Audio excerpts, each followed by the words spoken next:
Ben non, on fait pas sauter une salle, non. Il nous a fait une belle François Fellman, là. Alors justement, parlons de cette salle et de communication. Les acteurs de la communication sont là.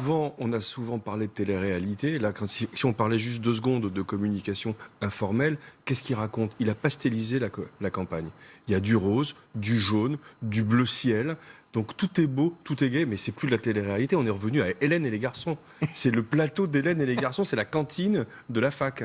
Lui, il est au milieu de tout ça comme un évangéliste, c'est ce qu'on disait tout à l'heure, en train de hurler comme un gourou, mais il est presque effrayant. Oui, parce que dans le montage, on avait le premier meeting emblématique d'Emmanuel Macron, et là, celui de Marseille, samedi, idem. Mais sur le plan de la communication, c'est presque effroyable parce que finalement, tous les atouts qu'il avait au début de la campagne, la jeunesse, l'empathie, le désir de changement, il les a cachés derrière cette gadgetisation de la campagne qui fait qu'aujourd'hui, franchement, moi j'ai regardé tout le meeting hier soir, je l'ai regardé sur YouTube pour être précis, mais je me suis endormi. Il n'a strictement rien annoncé d'intéressant. C'est terrible pour lui. Et en même temps, il y a une logique, parce qu'en fait, Emmanuel Macron a construit sa campagne sur de la pédagogie. Et en fait, la première chose que l'on regarde quand on conseille un dirigeant, c'est qu'on le laisse parler naturellement pour comprendre qui il est et faire une sorte de profil de sa personnalité, surtout de sa façon de communiquer. Dans les grandes lignes, il y a 3 profils. Vous avez les émotionnels, type Mélenchon, Le Pen, qui parlent avec leur cœur, qui parlent avec leurs émotions. Vous avez les factuels, comme Hamon, Fillon, qui sont des hommes très structurés, qui répondent par des faits. Et vous avez une 3e catégorie, qui sont des gens qui ont besoin de tout expliquer. On appelle ça plutôt les narrateurs. Et Emmanuel Macron est un narrateur. Et là, il est en train de jouer... avoir une prestance, je vous suis, et une voix pour narrer. Voilà. Et il est en train de jouer contre nature, parce qu'il ne faut pas oublier que c'est un homme très introverti. C'est pas un communicant naturel, Emmanuel Macron. C'est un introverti. Donc si je vous suis, c'est quelqu'un qu'on a fabriqué, et là, aujourd'hui... Il a surtout une gestuelle qui nous rappelle un autre requin. Il s'est mis en scène par l'apprentissage du théâtre depuis tout petit. Et petit à petit, c'est un homme qui travaille énormément, qui est très intelligent, qui apprend vite. Donc on l'a formaté pour des discours. Il est dans sa zone de confort, il explique son programme qu'il connaît par cœur. Là, il change de ton parce que maintenant, on est à 3 semaines, il est en tête, donc il a une très forte pression, et il doit attaquer. Il ne sait pas attaquer, parce que quand on attaque, il faut vraiment relâcher ce Moi, je pense que... Non, mais dès qu'il a une attaque, ça sonne faux. Mais je crois qu'on est entré dans l'ère post-politique, là. Je crois que c'est un fait. C'est-à-dire qu'on a devant nous... c'est quoi l'ère post-politique? On a un télé-évangéliste, on le disait aussi ensemble. C'est-à-dire qu'on a quelqu'un qui est en fait un manager. On est dans un grand team building. Il y a des équipes rouges, vertes, bleues. Sortons les post-it. Allez, levez-vous tous ensemble. C'est le candidat. Et on s'applaudit. Et on s'applaudit. On n'a pas de slogan. On a Emmanuel Macron président. Point barre. Il n'y a pas le programme. Certes, il est développé, sauf que c'est un peu pour séduire un peu tout le monde. C'est-à-dire que c'est vraiment du marketing politique. Chacun va retrouver... De très bas étage, pardon. De très bas étage. Chacun va y retrouver ce qui compte. Est-ce que vous pensez ça? Est-ce qu'on a atteint ce week-end les limites et du personnage et de la communication en politique? Moi, je pense parce que quand on regarde sa gestuelle, uniquement, sans écouter, faites l'exercice, il imite Nicolas Sarkozy.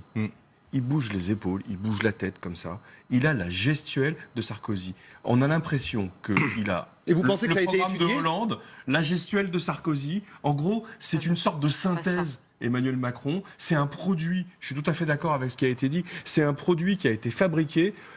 Il est probablement le jouet ou la marionnette de quelqu'un qui aurait aimé pouvoir se présenter, mais qui malheureusement n'en a pas pu. On va y revenir. C'est donc le nom que vous avez prononcé, mon cher Christophe. Et finalement, il prend un petit peu de chacun.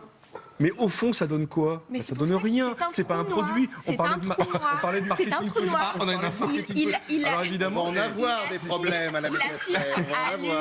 S'il est au second tour, on est mort. C'est-à-dire que c'est ça, c'est une espèce de force, mais il n'y a rien. C'est un candidat de synthèse, voire un artefact pur et dur, quoi. Un artefact. Non, mais c'est le triangle des Bermudes. Je suis d'accord. C'est ça. C'est le triangle des Bermudes. Et il retire de toute matière les choses. Après, j'en souris d'habitude. Je suis plutôt en colère parce que enfin. Oui, c'est vrai. Là, vous avez l'air pas résigné, mais parce qu'on va pas se raconter de bêtises. Ce type est dangereux.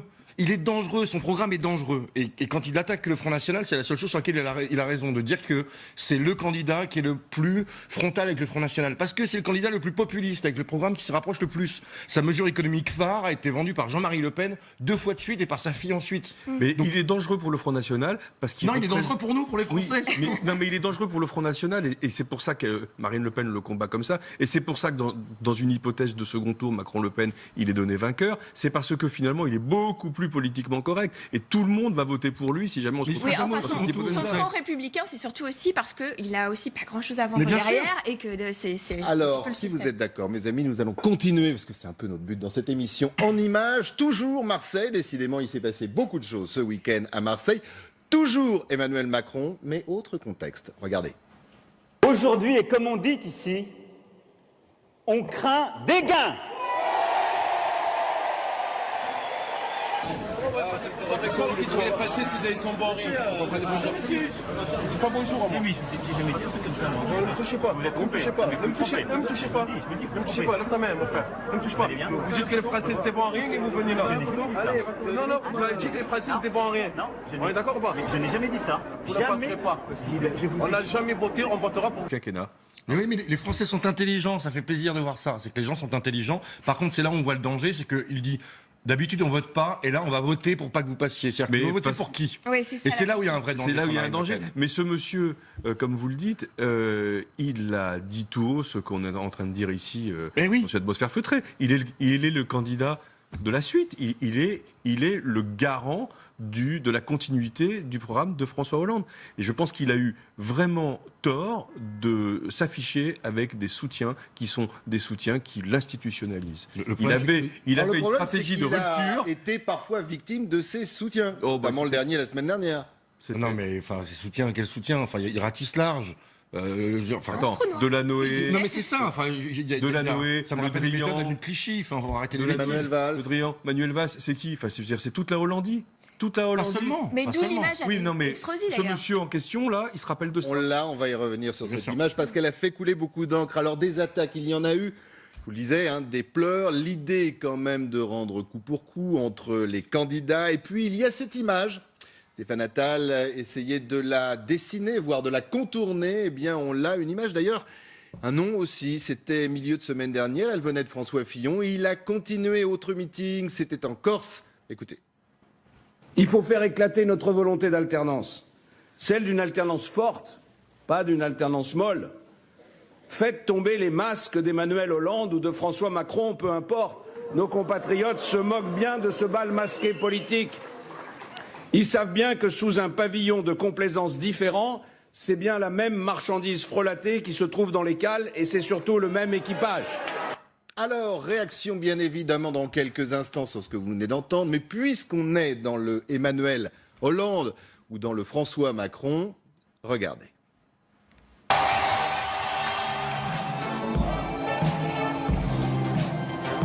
Bonjour à vous. Bonjour Marseille. Amis des Bouches-du-Rhône, amis de Marseille. Ville de mon cœur, je vois les Arméniens. Je pense aussi aux Italiens, Les Italiens, aux Comoriens, les Comoriens, les Algériens. Algériens, Sénégalais, Je vois les Maliens, les Sénégalais, les Maghrébins recrutés dans les villages. les Marocains, les Tunisiens. Et je n'oublie pas tous les autres. J'en vois des tas d'autres que je n'ai pas cités. Mais je vois quoi? Voilà Marseille. Je vois quoi? Je vois des Français. J'aime Marseille parce que j'aime la France. Voilà, une séquence réalisée sans trucage. Il ne s'agit simplement que de montage. Commentaire pendant justement, autant tout vous dire, c'est la franchise dans la médiasphère de Ludovic Delerche. Il ne voit quoi? Il ne voit plus rien. Voilà. Non, mais sur la réaction des comédiens. Mais sur la réaction de Fillon, Non, mais c'est quand comme quoi même... une stratégie de communication a ses limites. Elle a ses limites, sa stratégie de communication, et tout commence à s'effriter. Moi, j'ai lu quelque chose qui m'a interpellée ce week-end, c'est qu'il paraît qu'il est coaché par Mimi Marchand. Je ne sais pas qui était Mimi Marchand. C'est quand même une femme Expliquez aux téléspectateurs qui est Mimi Marchand. Mimi Marchand, c'est une femme qui quand même donne toutes les images pour les paparazzi, de paparazzi dans la presse People. Et il semblerait, ça a été relaté par Vanity Fair, que Brigitte Macron était à un dîner avec Xavier Niel. Elle s'inquiète sur l'affaire de l'homosexualité de son mari. Xavier Niel lui dit, mais il faut absolument que tu sois coaché par cette femme. L'équipe de Macron tremble. Et en fait, c'est une femme qui a conseillé à Brigitte Macron de poster, de faire la couve de Paris Match en maillot de bain. C'est aussi elle qui a conseillé à Macron de mettre des banderoles, des couleurs un petit peu sur scène. Elle lui a dit quitte ton pupitre, il l'a pas fait. Elle est au premier rang de tous ses meetings.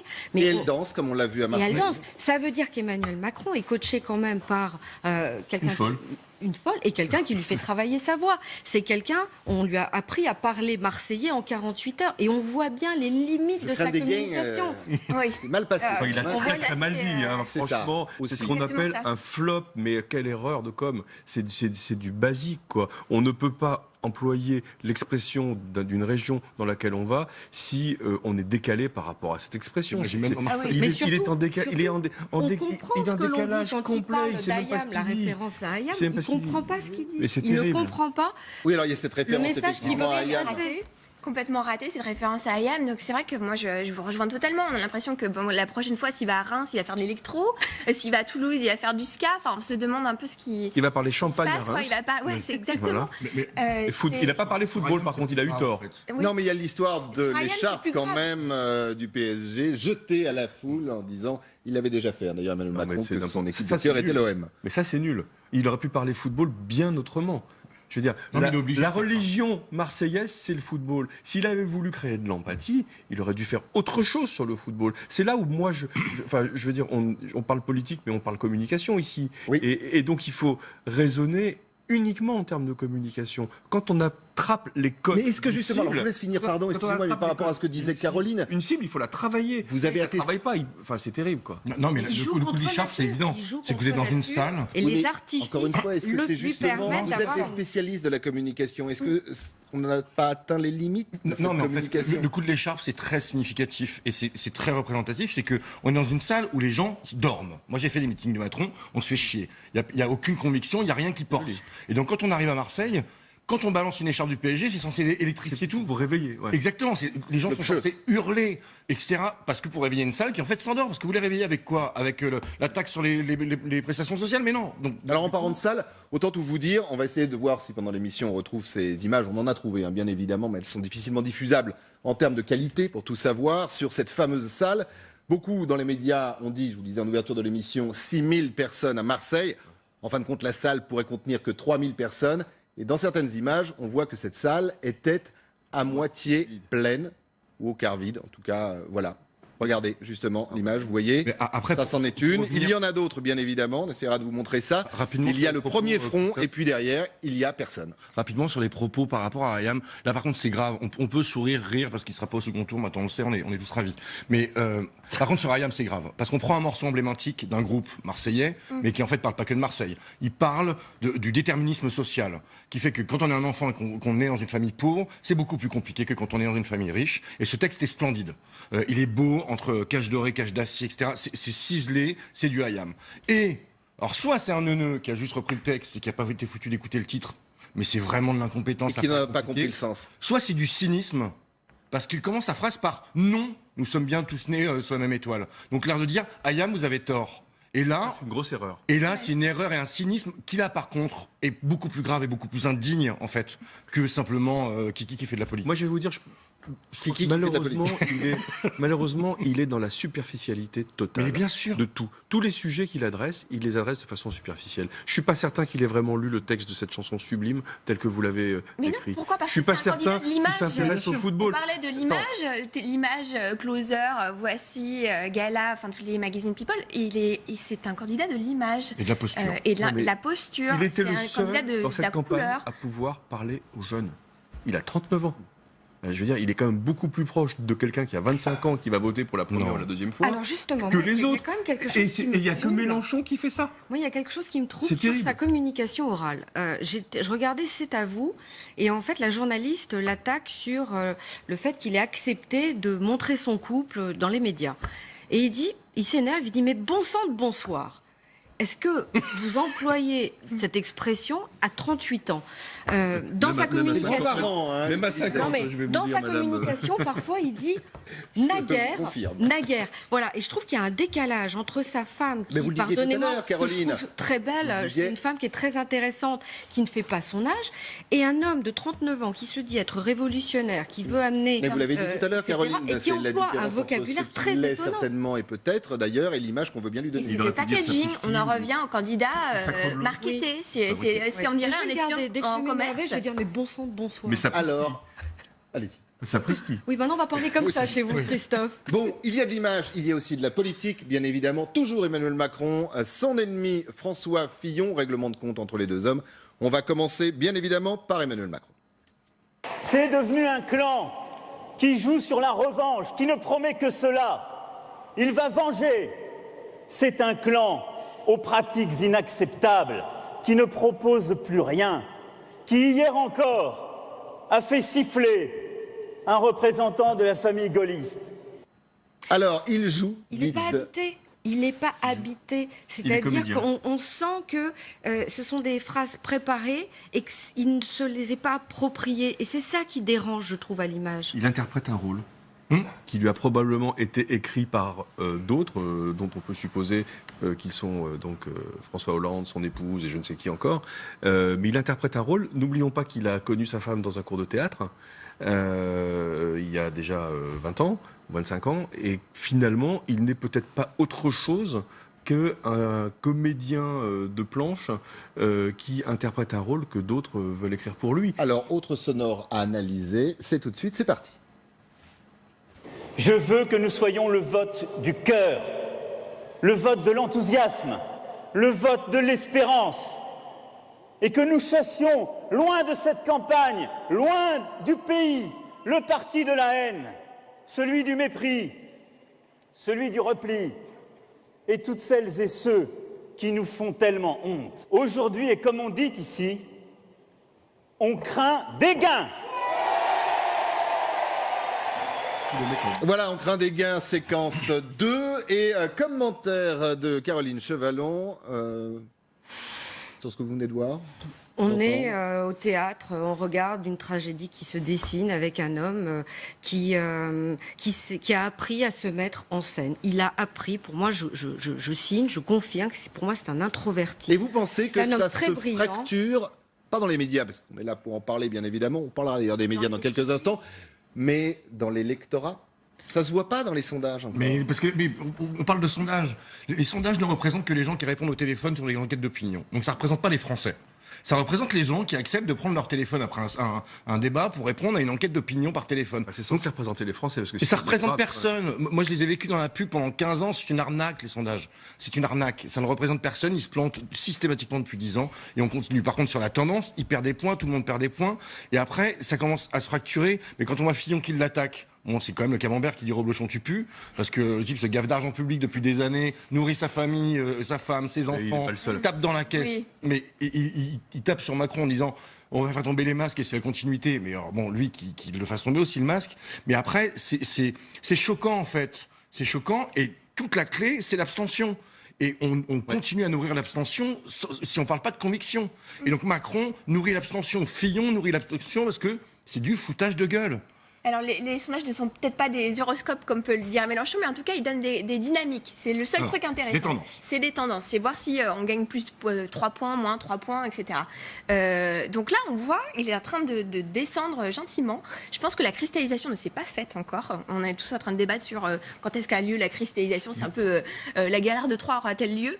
Mais en fait, je pense qu'elle n'a pas eu lieu. Je pense ce que vous appelez, pour expliquer à ceux qui nous regardent, la cristallisation, c'est le moment où on se décide vraiment pour un candidat et on est décidé fermement sur un choix de vote. Il s'est trompé. C'est ce qui fait le socle d'ailleurs du Front National. Exactement. C'est alors que la cristallisation... Exactement, parce que le Front National, les électeurs sont très décidés. Et c'est vraiment toute la différence. Je pense qu'il s'est trompé de cible marketing. Il a fait une campagne depuis le début pour les journalistes, pour les médias. C'est le seul à pas agresser les journalistes. C'est le seul à à sourire, à être totalement empathique avec les médias. Il a fait une campagne pour les leaders d'opinion, jusqu'à en oublier que c'est pas les journalistes qui votent à un moment donné. Et c'est toute la limite de l'exercice. Et que les journalistes, au vu de l'ambiance, ne font plus vraiment les candidats aussi. Là, on est d'accord. Et on communique sur 3 registres qui sont assez connus. C'est l'éthos, c'est qui je suis. Donc là, on voit ça s'effrite parce qu'il y a une différence entre un langage justement un petit peu de personnes plus âgées et puis qui il est vraiment. Sur le logos, donc le fond, la raison, donc quel programme on propose. Là aussi, on voit que ça s'effrite parce que finalement, le marketing politique, il est ce qu'il est. On répond aux besoins de tout le monde et c'est du micro-ciblage mais hyper large. Et puis, enfin, sur le pathos, il a fait tout sur le pathos. C'est tout sur l'empathie, tout sur l'image. Et c'est ça qui... Alors, en parlant d'image... Je ne suis pas sûre que ça va s'effriter. Il faut voir dans le temps parce qu'il a quand même une grande capacité de réactivité. Dès qu'il sent qu'un danger arrive, il réagit extrêmement vite et il désamorce régulièrement. Alors, voilà. On verra effectivement demain pour ce débat. On en parlera bien évidemment dans la médiasphère en termes d'image et peut-être justement dans cette expression de savoir s'adapter, voire de semer la zizanie. Il y a une autre séquence. Là aussi, c'était ce week-end. Regardez, rencontre entre Emmanuel Macron et Christian Estrosi. On a les vrais ennemis. Avec le pot de dragibus juste devant. C'est de l'incompétence, parce que n'importe quel homme politique aurait refusé ça. D'avoir Kiki avec sa petite bonbonne de dragibus face à lui, en train de parler avec Estrosi, en termes d'image, sachant ce qu'il incarne et sa jeunesse qui est souvent taclée par les autres, normalement n'importe quel... S'il avait une équipe de com un peu compétente autour de lui, ils auraient dû refuser ce pot à bonbons face à lui. Enfin, c'est Brigitte qui lui a amené son goûter, parce que Kiki va parler pendant 1 heure avec Estrosi. Si on parle d'image et de com, rien que la lumière, donc l'éclairage de ce reportage, il est raté. Il y a un côté tamisé. Il est raté. Mais pourquoi Rencontre secrète, non? Parce que ça a été fait au dernier moment, cette histoire. Ça a été dealé dans la nuit entre les équipes. Ça s'est organisé le lendemain. Eh bien, pourquoi? Pour contrer Emmanuel. On va y revenir. Pour contrer Emmanuel Hollande, lancé par Fillon. C'est-à-dire que là, on a vu tous les valsis qui arrivent. Et Estrosi, sarkozyste, se prête au jeu. Bien sûr. Bien sûr. Et puis, il est redevable d'une certaine façon. Parce que l'homme qu'on a vu sauter sur scène, genre qui ne saute pas n'est pas Macron, c'est l'homme qui a permis à Estrosi d'être le président de région.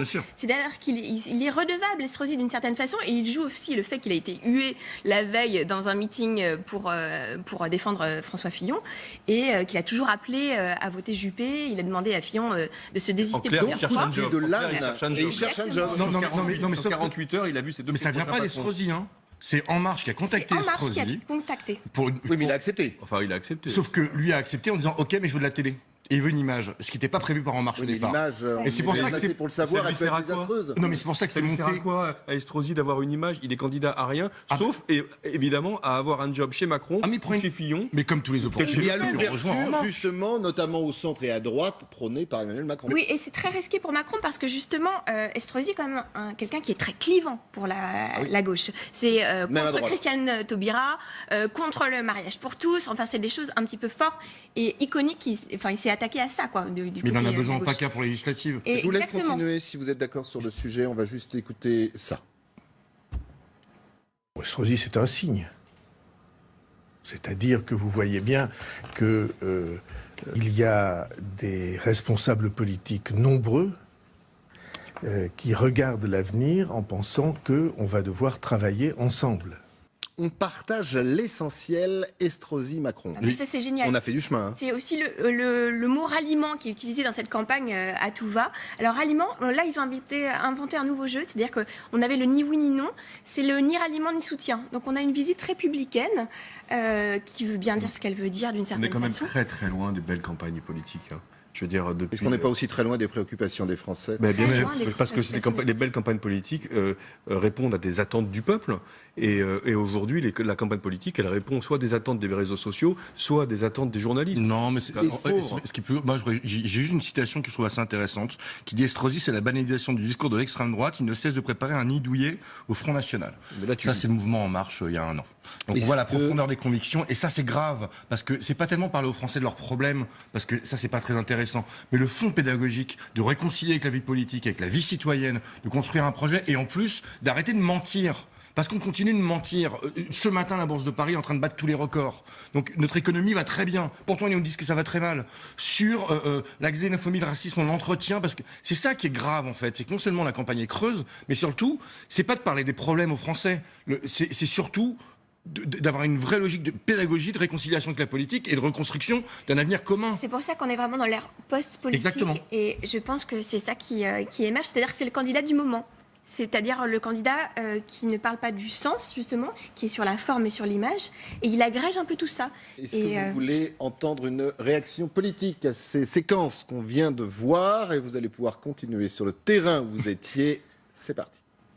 Monsieur Estrosi à Marseille reçoit Monsieur Macron.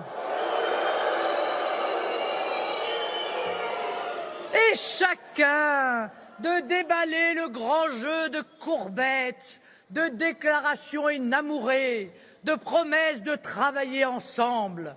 Quand ça? Demain? Non! Aujourd'hui! Dès maintenant! Et pourquoi faire? Faire reculer le chômage? L'insécurité, mettre à bas le terrorisme, le communautarisme? Non! Faire battre le Front National. Voilà. Elle fait du Le Pen, mais elle le fait très bien. C'est ça. J'allais dire, on est loin de la com, entre guillemets. On est dans le fond. Bah non, elle est aussi dans la com, mais elle en a besoin. On n'est pas dans le fond. Elle est à l'école de son père. C'est que de la com, parce qu'elle fait de la on est dans le fond de victimisation. cuisine du Front National. Exactement, Ah oui, c'est ça. bien Elle est Le fond de toujours dans choses. la victimisation. D'ailleurs, je sur le pense contenu. que... Sur le contenu, bien sûr, on est dans le fond de cuisine, mais elle irradie l'écran par rapport à Macron. C'est terrible. J'ai pas du tout envie d'avoir à dire ça, évidemment. Mais elle est super forte, quoi. Elle occupe tout l'écran. Elle est tribun ou tribune, je sais pas comment on le dit au féminin. Mais c'est une Le Pen, c'est une vraie Le Pen. Donc c'est quelqu'un qui est capable d'arguer les foules. C'est intéressant parce que je trouve que Marine Le Pen, elle a grandi avec la politique et on le voit bien dans les images. C'est-à-dire que quand elle a 18 ans, elle est vraiment la fille de l'adolescente un peu rebelle. Après, on va sentir la femme. Et aujourd'hui, je trouve qu'elle est dans des codes de communication de la maman protectrice. Et ça se voit quand elle apostrophe des électeurs dans la rue. J'ai vu une image où elle disait à l'un d'entre eux, bon, vous avez terminé, je peux causer maintenant? Et on avait vraiment l'impression que c'est la maman qui va dire à table, qui tape la main sur la table. C'est Alice Sapritch dans Folcoche. Voilà. Alors, autre communication, autre élément qui revient assez souvent et très souvent, bravo pour l'image dans cette campagne. Alors, ils l'ont tous fait, notamment ce week-end, la presse. Et comme on parle de presse, on va revenir avec Marine Le Pen. Ça pourrait résumer ce que pense une bonne partie des candidats d'ailleurs.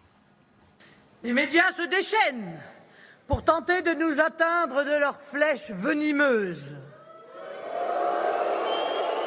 Le but ne sera pas de commenter avec neutralité et déontologie, mais de dénigrer, de caricaturer, parce qu'ils ne savent faire que cela dès que j'ouvre la bouche. Sûrement auront-ils à peine écouté le discours d'ailleurs, mais plus d'un Français n'est dupe de cela. Les médias encore. Mais elle est super forte. On parle quand même d'un parti qui a organisé une fraude fiscale à grande échelle avec des sociétés écrans qui vendent des kits de campagne qui sont remboursés avec l'argent public. Donc c'est une escroquerie à grande échelle. L'assistant parlementaire. Qui était organisé, on a les mails, etc. Ouais. Et on a quand même quelqu'un qui est sur scène avec marqué au nom du peuple, alors qu'elle a tapé dans les poches pour pouvoir nourrir des gens qui sont. Enfin, le Front National s'est construit avec des gens qui ont des noms à particules. On parle de noblesse installée. Elle a été nourrie. Mais alors là, on dit retourner vers les médias, ça ne passe pas. En tout cas, ça a du mal. C'est pas François Fillon. Et on a quelqu'un qui parle aussi à l'électorat le plus populaire, alors que c'est quand même quelqu'un qui vient aussi d'une grande bourgeoisie. Il y a une espèce de hiatus comme ça, et pourtant tout passe. Tout est calculé dans les vêtements. D'ailleurs, je sais pas si vous l'avez vu. Tout simplement parce qu'on s'y attend. La concernant. Sur l'Europe, c'est évidemment s'y attend. Ce qui a provoqué l'affaire Fillon, c'est qu'on ne s'y attendait pas. Le peuple ne s'y attendait pas. Et il a provoqué un effet de sidération suite aux révélations du Canard enchaîné qui a cristallisé sur les affaires. Mais avec elle, on s'y attend, ça a toujours été comme ça. Sauf son père est un magouilleur, je suis entièrement d'accord avec vous. C'est un grand enfumeur. Sa fille, pareil, il va savoir si les deux sœurs, c'est pas la même chose aussi. J'en sais rien. Mais la grande différence, effectivement, c'est finalement, qu'elle n'a jamais dit qu'elle était irréprochable. La grande différence avec Fillon, c'est ça. C'est d'ailleurs ce qu'il a regretté ce week-end en Corse, François Fillon, quand il a dit voilà, je l'ai dit et c'est pour ça que tout le monde m'est tombé dessus. Bien sûr. J'aurais pas dû le dire, c'était une erreur. Pas le fond, d'ailleurs, mais la formule était une erreur. Mais en plus, il y a un fond. Je vais vous raconter une scène avec Marine Le Pen que j'ai vécue il y a quelques années. Il y a un fond chez elle qui est assez intéressant. Je me suis occupé d'une école de rugby pendant très longtemps et son fils jouait à Suresnes. Et donc, j'étais moi avec le Racing et toute l'école de rugby du Racing. Et elle vient chercher son enfant. Et elle sait que c'est le Front National, elle a l'habitude de l'hostilité des gens, etc. Et on voit qu'elle balaye et rapidement. Moi, je me suis battu toute ma vie contre le Front National, donc ça devait se voir. La seule personne qu'elle a targetée, c'est moi, et pendant 2 heures, elle ne m'a pas lâché. Et elle est redoutable, parce qu'elle est habile, elle est intelligente, c'est une femme cultivée. Donc tout est bien travaillé, et elle aime cet affrontement d'aller tout le temps au plus difficile. C'est la grande différence qu'il y a 2 grands populistes aujourd'hui, qui sont elle et donc Macron. La grande différence, J'allais vous poser la question, vous voyez. Mélenchon un petit peu quand même. Parlons pas de Mélenchon il y a 5 ans. On va en parler pourtant dans 2 minutes. Mélenchon, aujourd'hui, c'est très différent en fait. Et sur le fond de son programme, il a un fond populiste depuis très longtemps.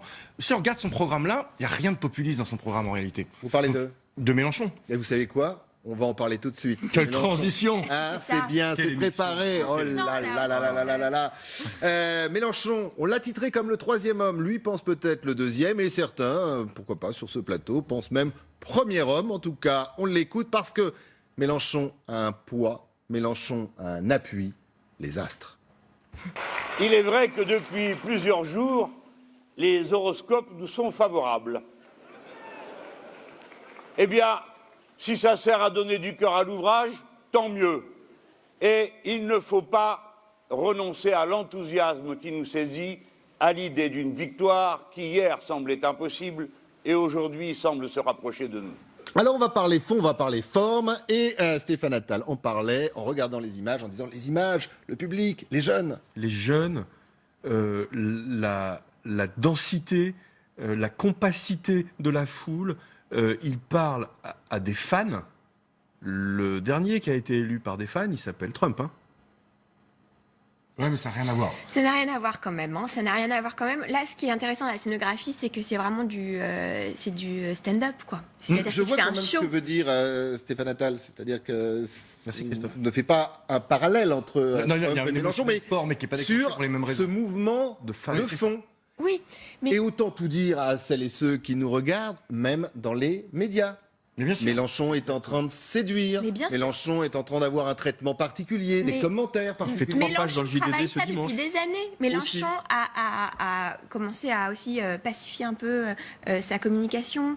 Il utilise la communication non violente, donc il Qu'est-ce qu'il fait se fait d'ailleurs? plus C'est une rond. bonne question, je vous pose la question. Il se fait plus rond là dans Voilà. les médias. Est-ce qu'il a une communication, Mais bien vous sûr. dites qu'elle a changé, de gagnant En fait, ou d'homme du deuxième non. tour? En fait, je pense que c'est pas qu'il a une. Enfin, il sera au second tour. Vous avez des sondages qui sont faits en face à face, qu'il annonce comme pour les Français, c'est la personnalité. Je le la plus note. amène.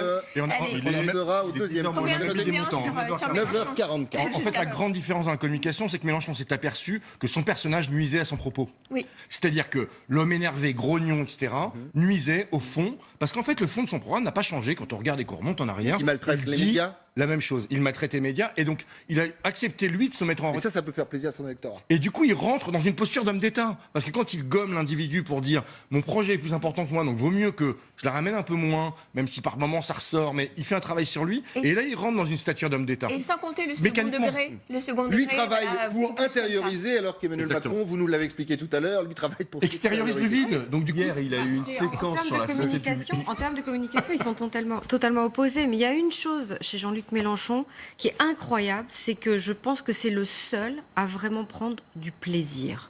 On sent qu'en meeting, il prend du plaisir. Il est en communion avec son public. Parce que c'est pas évident d'un seul coup. Mais contrairement aux autres, il fait une campagne tranquille. Mais complètement. Depuis un an. Et il Est-ce a qu'il pas est égal à changé. lui-même? Il n'y a pas d'affaire, il n'y a pas d'ennemi, personne ne le trahit. On va parler de trahison dans quelques Pourquoi ? instants. Parce qu'il a un socle de conviction qui est très ferme, c'est-à-dire qu'il est vraiment très solide sur ça. Il a juste eu l'image à travailler au fur et à mesure, et ça fait même plus d'un an. Il n'y a pas d'affaire. Qu'il fait ça, il n'y a pas d'affaire, donc lui il ça continue joue son petit beaucoup dans cette campagne. bonhomme de Pas chemin. encore. Et il n'a pas peur déjà. Oh. Elle serait déjà sortie à Ouais, 20 c'est ça. jours quand Je pense même. que Non, là- non, puis surtout, il a une vision, une conviction et un projet à défendre. Donc ça change tout. Ça change tout, notamment dans les meetings. Mais sur l'ensemble de ses apparitions, il a un socle et quelque Il a chose même à un défendre. look, regardez la photo, il a même un look. J'imagine que s'il était au second tour ou s'il est élu président, il va y avoir une mode Mélenchon. Il est pas habillé comme On les le voit. autres. Il a pris des habits de vieux trotskistes. Faut dire ce qu'il est. François Fillon fut un temps avait essayé cette petite veste. Ouais. C'est pas le même prix, mais il a essayé. Elle n'est pas le même prix, ouais, en effet. D'ailleurs, il l'a Désolé. rendu. a-t-il dit. Le seul danger que je vois dans sa communication, c'est qu'à un moment donné, la forme prenne le dessus sur son programme et sur les idées qu'il faut en ressortir. Parce que finalement, on pourrait presque tous aller voir un meeting de Mélenchon pour le spectacle, parce que c'est un excellent orateur, parce qu'on attend sa petite phrase, on attend la façon dont il va être un peu Et il y en a à chaque meeting. regardez aujourd'hui, on parle plus Certainement de l'horoscope que de ses idées. Ce dont parlait Stéphane Attal tout à l'heure, et cette image avec Trump, il y a toujours la bonne phrase, on attaque toujours les médias, il y a toujours quand même, quelque part dans ces messages, des codes qui sont respectés, et ça fonctionne. Ça C'est semble que le fonctionner. Washington Post, la veille de l'élection américaine, donnait Clinton élu à 80%. Mais bien sûr. La veille. Donc c'est quand même terrible. J'en parlais avec un camarade hier à dîner qui était aux États-Unis à ce moment-là, et qui me disait, notamment sur la Floride, mais c'est juste incroyable que les médias comme le Washington Post ou d'autres annonçaient Trump gagnant, et notamment en Floride, Clinton, pardon, et notamment en Floride. On disait quand on prenait la route, les Américains ils l'affichent sur leur maison pour qu'ils vont voter et sur leur pare-choc. Sur la route, il y avait que du Trump. Donc c'est une espèce d'aveuglement, et on est exactement dans le même cas. Merci beaucoup Ludovic. Décidément, nous avons vraiment préparé les transitions. C'est le numéro de Parce que Targo. quand on prend la route, on peut prendre la route avec une caravane. Et justement, oui, elle est très dure celle-là. Ce matin, 8h30, je vois que ça régit pas tellement sur le plateau. 8h30, il y a un autre, regardez, candidat qui lance la caravane du revenu universel. Le cœur qui bat la France, bien sûr. Le pauvre Hamon. Une campagne difficile, lâchée, trahie. Il essaye. Il espère. La conviction, regardez sur ces images, elle n'est pas vraiment là. Ludovic de la Herche disait « Ah, la vache ». Je vous laisse le commentaire. Non mais c'est triste parce qu'il a fait une belle campagne. Enfin, il fait un une beau belle programme, il a campagne. une belle campagne. Sauf qu'il est aidé par personne. Il est trahi par tout le monde. C'est le seul qui parle d'amour. On en a déjà parlé. Son discours d'investiture, le soir où il est élu aux primaires, enfin il est désigné pardon aux primaires, est magnifique. C'est l'un des plus beaux discours qu'on a entendu depuis très longtemps. Alors prendre Donc, des c'est caravanes quand même triste. pour expliquer son revenu universel sur lequel il est revenu, c'est un peu Mais il faut qu'il compliqué. aille jusqu'au bout, qu'il fasse griller des hérissons dans un caddie. Mais je c'est sais la pas. caravane, c'était le principe de Montebourg qui avait fait une caravane comme ça qui circulait un petit peu partout. D'ailleurs, C'est vrai que les- l'idée... Ouais. Elle Mais vient c'est de- vrai que l'image est assez désastreuse. Et en plus, là, les médias accentuent ça. C'est-à-dire qu'on va voir les gens, justement, qui sont passifs derrière, l'absence d'animation. Là, c'est des images qu'on a tournées. Oui, hein. mais il y a des images qui sont ressorties aussi dans le back-office des meetings. On le voit un petit peu tout seul. Et effectivement, il fait une campagne tout seul. C'est le seul à faire vraiment campagne, en plus, véritablement. Et voilà. Mais on le disait en antenne, c'est le seul aussi. Enfin, c'est l'un de ceux qui fait une belle campagne, une vraie campagne. S'il n'y avait pas autant de trahison, si certains n'avaient pas décidé de régler le sort du PS au-delà d'Hamon. Mais il a été le premier à trahir quand il était Ouais, dans les frondeurs. il paye. Il faut savoir qu'il paye aujourd'hui ce qu'il a lancé il y a 2 ans et demi à peu près. C'est possible que ce soit ça, tout simplement. Il fait effectivement une belle campagne. En tant que candidat, je trouve que c'est un bon candidat. Beaucoup de monde à son Il a, notamment. il a de vrais sujets, il a de vraies propositions. On peut être d'accord ou pas d'accord, mais en tout cas, sur le plan du marketing, sur le plan du contenu et sur le plan de la façon dont il l'exprime, c'est-à-dire la communication, c'est un bon client. Le problème, c'est qu'il manque d'audibilité parce qu'il est cassé de l'intérieur, il est cassé sur sa gauche par Mélenchon, il est cassé sur le centre par Macron, et maintenant il est cassé par Valls qui veut récupérer le parti. Et dit-on par François Hollande qui veut l'éliminer. Oui, parce que de toute façon, Macron, Valls et Hollande, en c'est à peu fait, près la même maison. Hein. Et on l'a déjà dit ici, enfin, on en a déjà parlé ici, mais ce qui est choquant, c'est que ça reste encore une fois un non-respect démocratique. C'est-à-dire qu'il y a eu des primaires, des gens ont voté, et d'ailleurs il y a un mouvement qui s'est lancé qui est très intéressant, et je l'ai fait, pour aller porter plainte au commissariat pour abus de confiance pour les gens qui ont voté à la primaire socialiste. Ça commence quand Mais ça y est, C'est lancé. il y a plus d'une centaine de plaintes déjà qui ont déjà été déposées, on les regroupe, etc. Parce que le Parti socialiste est censé exclure Valls, qui s'est engagé sur l'honneur à suivre le candidat de la primaire. Les gens ont payé pour. Donc si vous avez payé 2 €, je vous invite à aller porter plainte au commissariat de police. C'est Judas. Pour abus de confiance. Exact. Et la plainte est recevable pour qu'on récupère au moins nos 2 €. Et quand derrière, on connaît On va suivre d'ailleurs cette plainte pour l'instant. Vous dites combien? 100 personnes? Il y a un peu plus de 200 personnes qui ont déposé plainte. Et il y a une pétition qui circule. Et il y a aussi une pétition. Quand vous reviendrez la semaine prochaine, on fera le point. prendra les chiffres, bien évidemment. On connaît tous le spin doctor derrière tout ça. Il a vieilli. Il a vieilli. Moi, je dirais qu'il a toujours eu un problème d'image et qu'il n'a pas un mental de leader et on ne le voit pas descendre les Champs-Élysées et lui-même n'y croit pas. Oui, mais en attendant, il fait le job sur un terrain qui est intéressant, c'est qu'il fait un job de démocratie, de pédagogie, pardon. Ça suffit pas. Oui, mais c'est nécessaire. Et aujourd'hui, on en a besoin. Mais on est peut-être justement sur le parallèle dont on parle dans cette émission depuis le début de cette campagne entre le décorum, l'image, le spectacle et la réalité. Et ceux qui sont là depuis Et le longtemps. terrain. Le Pen est là depuis très longtemps. Mélenchon, c'est quelqu'un qu'on connaît. Ce sont des personnages qu'on suit au fur et à mesure, un peu comme des saisons finalement d'un feuilleton. Et là, ils arrivent, ils ont peu de temps pour. Macron aurait comme dû si Hamon, c'était pas son exploser heure. la campagne. Il y avait vraiment de quoi faire pour lui. Ouais. Pour lui. C'est dommage. Eh bien, nous allons nous quitter sur ces paroles. C'est dommage. Ce qui n'est pas dommage, c'est qu'on se retrouve demain, même heure, même endroit. Ce n'est pas dommage, c'est merci à vous de nous suivre. Merci à vous d'être sur ce plateau. Allez, petit coup de pouce à la campagne de Benoît Hamon. On se quitte sur ces images et en chanson.